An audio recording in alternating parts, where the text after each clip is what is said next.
Que a paz de Cristo esteja convosco, meus queridos ouvintes da Palavra de Deus. Eu sou o pastor Dorival Cardoso e quero compartilhar com vocês uma passagem bíblica que se encontra no Evangelho de nosso Senhor Jesus Cristo, segundo escreveu o discípulo amado e evangelista João, no capítulo 5, do versículo 1 ao 8, que tem por título do capítulo Cura de um paralítico de Betesda. Está escrito assim: Depois disto havia uma festa entre os judeus e Jesus subiu a Jerusalém. Ora, em Jerusalém há, próximo à porta das ovelhas, um tanque chamado em hebreu Betesda, o qual tem 5 alpendres. Neste jazia grande multidão de enfermos, cegos, mancos e ressecados, esperando o movimento das águas. Porquanto um anjo descia em certo tempo ao tanque e agitava a água, e o primeiro que ali descia, depois do movimento da água, sarava de qualquer enfermidade que tivesse. E estava ali um homem que havia 38 anos se achava enfermo. E Jesus, vendo este deitado, e sabendo que estava nesse estado havia muito tempo, disse-lhe: Queres ficar são? O enfermo respondeu-lhe: Senhor, não tenho homem algum que, quando a água é agitada, me meta no tanque, mas enquanto eu vou, desce outro antes de mim. Jesus disse-lhe: Levanta-te, toma a tua cama e anda. Eu quero intitular esta mensagem com o seguinte tema: Lições do tanque de Betesda. O propósito específico desta mensagem é encorajamento e também fortalecimento espiritual. Alguns estudiosos da Bíblia dizem ser um reservatório duplo. E Betesda em hebraico significa casa da misericórdia ou casa da graça. Esse reservatório ficava perto de uma das entradas de Jerusalém, uma porta chamada Porta das Ovelhas. Ficava na parte norte de Jerusalém. Dizem que esse reservatório existe até hoje em Israel.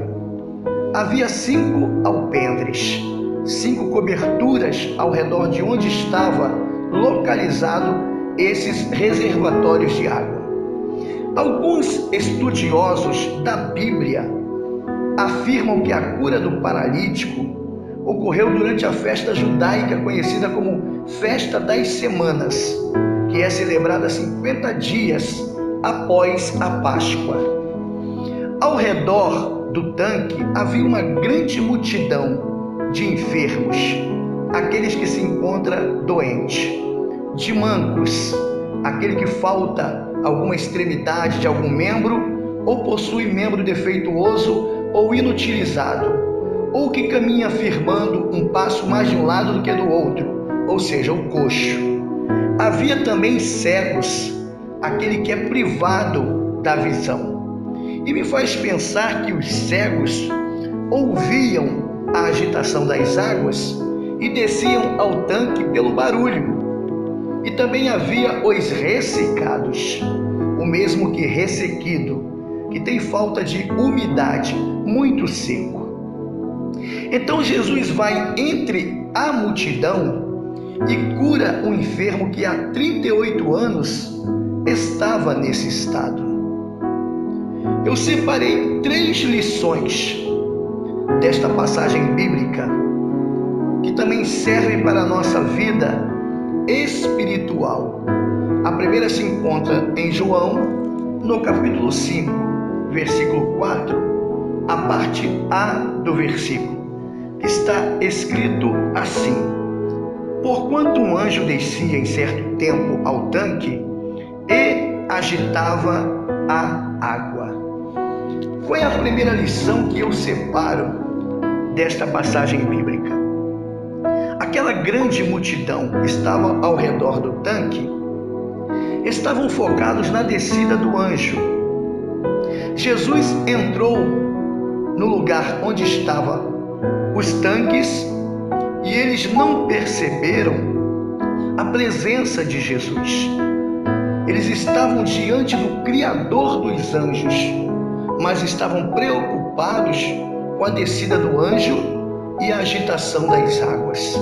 No entanto, aquele homem que estava enfermo há 38 anos, ele foi privilegiado, porque recebeu a visita do próprio Jesus Cristo, que o curou, enquanto os demais aguardavam a descida do anjo para agitarem as águas. Estavam focados na descida do anjo.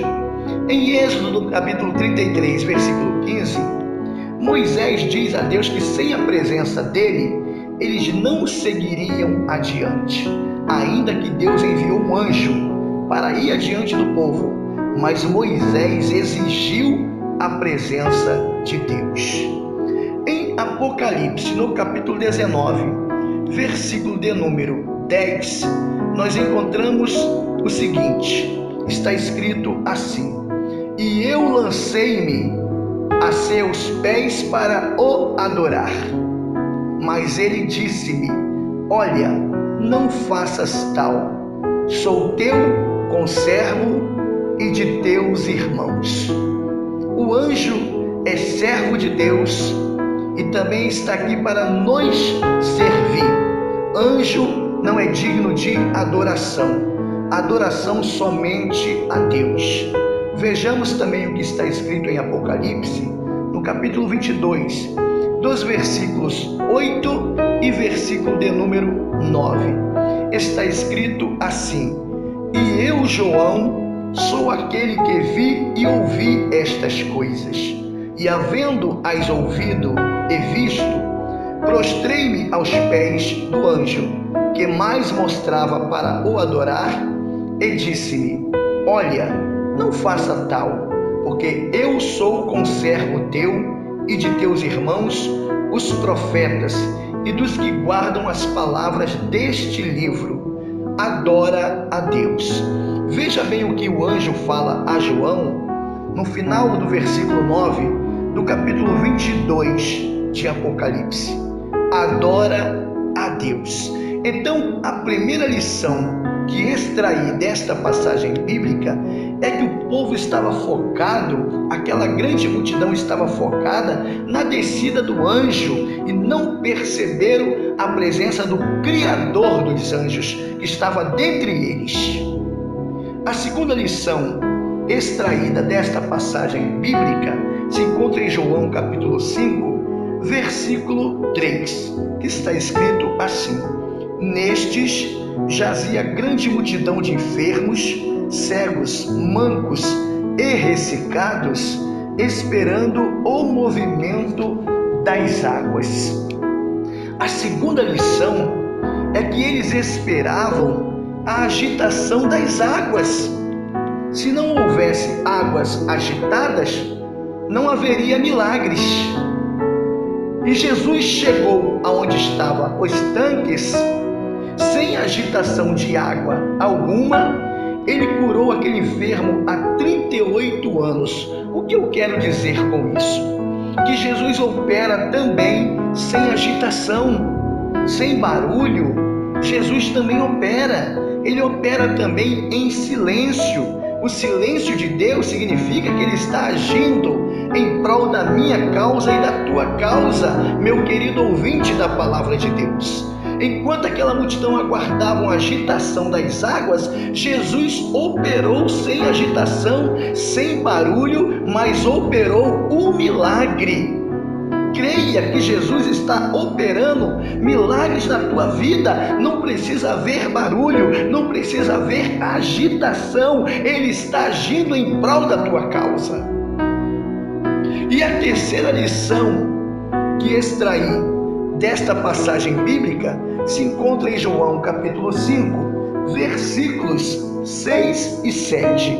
Está escrito assim: e Jesus, vendo este deitado, e sabendo que estava neste estado havia muito tempo, disse-lhe: queres ficar são? O enfermo respondeu-lhe: Senhor, Não tenho homem algum que, quando a água é agitada, me meta no tanque, mas enquanto eu vou, desce outro antes de mim. A terceira lição que extraí da passagem bíblica é que o homem transfere a culpa de seu estado enfermo para os outros. Todos que ali estavam tinham o mesmo objetivo: receber o milagre, receber a cura. Todos almejavam o milagre. E Jesus pergunta para aquele homem: queres ficar são? Jesus foi específico em sua pergunta. E o enfermo deveria ser objetivo na sua resposta. Era sim ou não. Ele começou a transferir a culpa para os demais. Não tem homem algum que me meta no tanque, quando eu vou desce outro antes de mim. Mas todos almejavam a cura, todos necessitavam de um milagre. Existem pessoas que transferem a culpabilidade para outros pelo seu estado enfermo, seja espiritualmente ou fisicamente.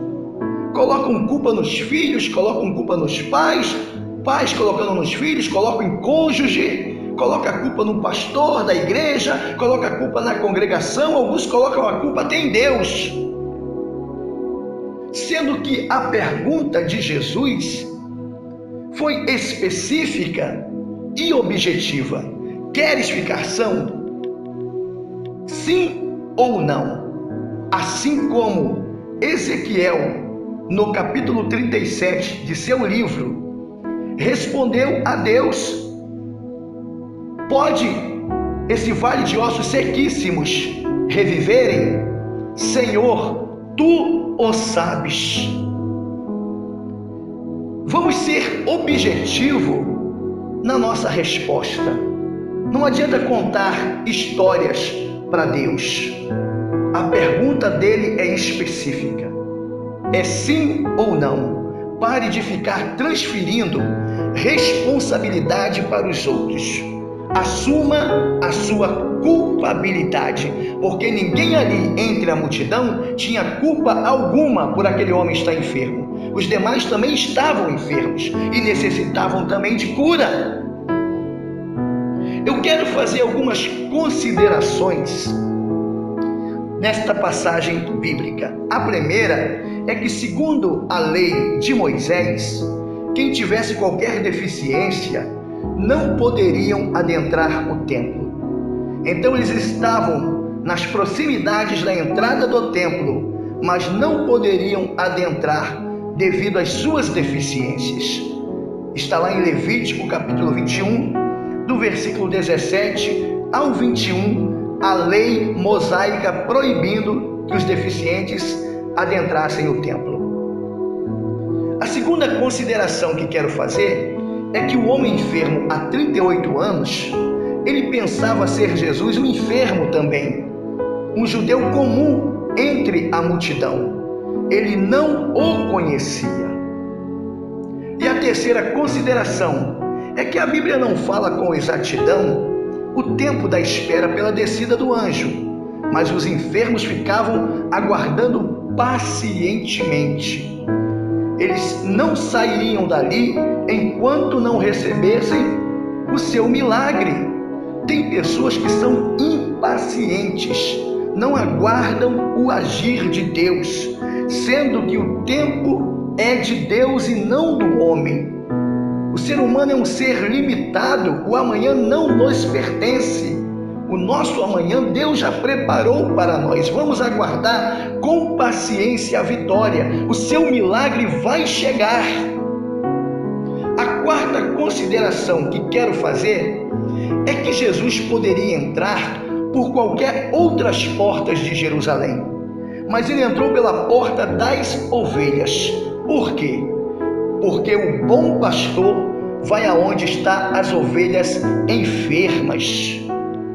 Vejamos o que está escrito em João capítulo 10, versículo 11. Eu sou o bom pastor.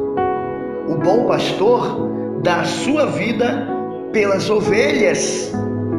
Agora, em Lucas capítulo 15, versículos 4 e 5, está escrito assim: que homem dentre vós, tendo 100 ovelhas e perdendo uma delas, não deixa no deserto as 99 e não vai após a perdida, até que vem a achá-la, e achando-a, a põe sobre seus ombros gostoso. Então o bom pastor, ele vai aonde está as ovelhas enfermas, as ovelhas carentes, as ovelhas necessitadas de uma cura. Esse é o bom pastor. Mais uma consideração que quero fazer: essa porta das ovelhas, ela é o próprio Jesus Cristo. Em João capítulo 10, versículo 7, está escrito: tornou, pois, Jesus a dizer-lhes: em verdade vos digo que eu sou a porta das ovelhas. Então Jesus Cristo é a porta das ovelhas. E a porta das ovelhas, ela é estreita. Vejamos o que está escrito em Mateus, no capítulo 7, nos versículos 13 e 14, a primeira parte. Versículo 13: entrai pela porta estreita. Versículo 14: porque estreita é a porta. Que porta é essa? A porta que leva à vida. Quem entra por esta porta estreita, que é a porta das ovelhas, que é o próprio Jesus Cristo, encontram a vida. A porta das ovelhas era a menor que tinha em Jerusalém, que leva as ovelhas diante do altar, que simboliza salvação. E antes delas serem levadas diante do altar, elas eram lavadas nas águas, que simboliza purificação. Só depois elas eram oferecidas a Deus, depois que forem lavadas nas águas. Mais uma consideração que quero fazer: havia desordem, tumulto, confusão, um empurra-empurra, uma falta de organização ao redor do tanque. Imperava a lei do egoísmo. Cada um queria receber a sua cura, não se importavam com a dor dos outros. Existem pessoas que são assim extremamente egoístas, só pensam em si mesmo, não são pessoas altruístas, não pensam no próximo.